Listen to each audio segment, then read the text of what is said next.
while I get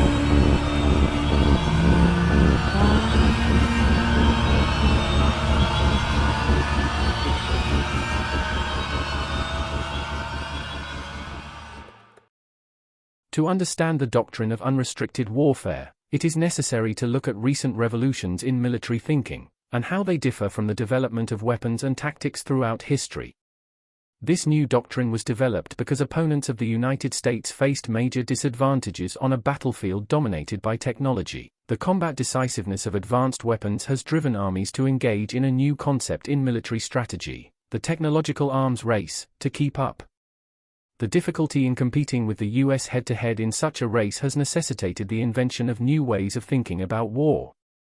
To uncover the significance of these two revolutionary concepts, the technological arms race and unrestricted warfare in response, let's cover how the ways of war have evolved in the past.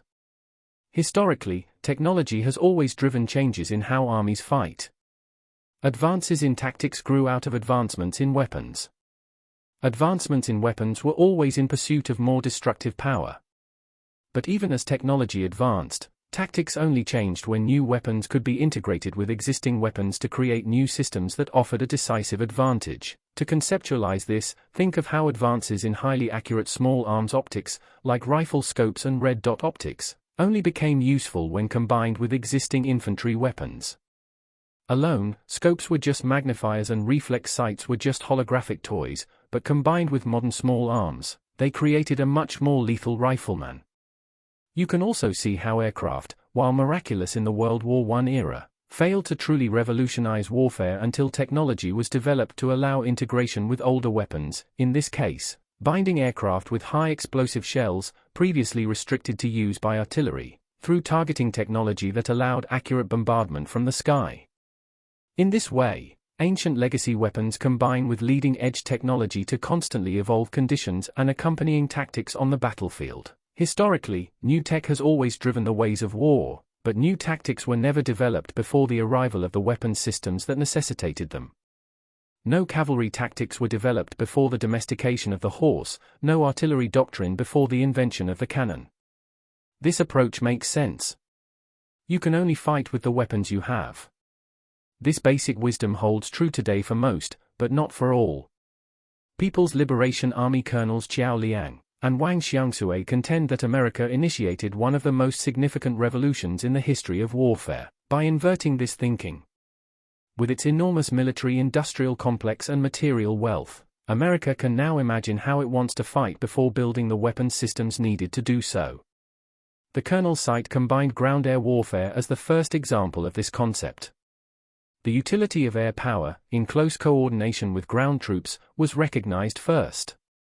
Then the tools to connect air power to ground troops and facilitate close air support were developed. You can just as easily apply this concept to drone, cyber, and nuclear warfare, with nuclear weapons being another key factor powering America's single-minded drive towards technological weapons development. Nuclear weapons signify the ultimate end of weapons development as a ceaseless quest for more and more destructive power. Because any war employing nukes would be utterly destructive to all sides, the pendulum of weapons development began to swing in the opposite direction towards what Qiao and Wang call kinder weapons. These are weapons aimed at compelling the enemy into compliance without greater physical destruction. What good is winning a war if it kills you in the process? This has manifested as the need for ever more costly and high-tech weapons such as smart munitions, drones, and countless applications in the cyber, biological, and chemical domains to compel the enemy's compliance without destroying oneself in the process. Attempting to compete with this model of endless technological advancement is what bankrupted the Soviet Union. Likewise, it's allowed America to maintain a dominant position in the world ever since. But this model has obvious flaws.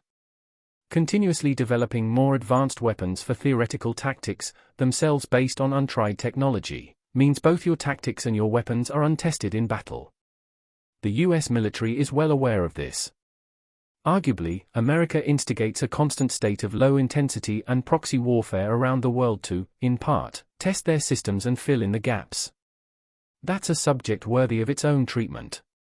But still, Leading with theory is inherently vulnerable to exploitation by enemies operating from fundamentally different assumptions about the nature of war. In fact, attempting technological parity with an opponent such as the US military may be counterproductive to anyone trying. The narrower the technological gap between battlefield opponents conducting war in a traditional manner, the more decisive is the ability to deploy more high-tech weapons systems. This also happens to be where America has the greatest advantage. In theory, this principle was demonstrated by the rapid collapse of Iraq's traditionally organized army in direct confrontation with the US military in 2003, followed by the apparent success of a low-tech insurgency. Asymmetric guerrilla, psychological, and information warfare allowed both Sunni and Shia insurgencies to persist, and ultimately manifest as ISIS and vast Iranian proxy armies, despite US military occupation through 2011, and in more subdued form to present day. It can be argued that America allowed low-intensity conflict to simmer for years due to any number of motives: an insatiable appetite for defense spending, weapons systems testing, an excuse for a large troop presence in the region, domestic narrative management, etc. But in the end, why the US failed to achieve any discernible goals doesn't matter. Forces opposed to America's designs were able to use all these dynamics to their advantage, as weapons in the doctrine of unrestricted warfare. This is the heart of unrestricted warfare. Anything that benefits the enemy can harm him. Anything and everything is a potential weapon. The enemy's vices, skeletons, beliefs, taboos, habits, tools, and social systems can all be wielded against him. The battlefield is not just a place in 3 dimensions or even cyberspace. It is everywhere. It is kinetic, psychological, biological, chemical, economic, social, electromagnetic, and spiritual. Weapons can kill and they can demoralize, confuse, distract, sicken, and otherwise inhibit the opponent's ability to resist. The principle is that weapons should not be viewed as purely technological. A win in the enemy's pop culture can outweigh a victory on the field of battle. When submission to your designs is the only end, all things physical and non-physical are potential weapons. All is fair in love and unrestricted warfare.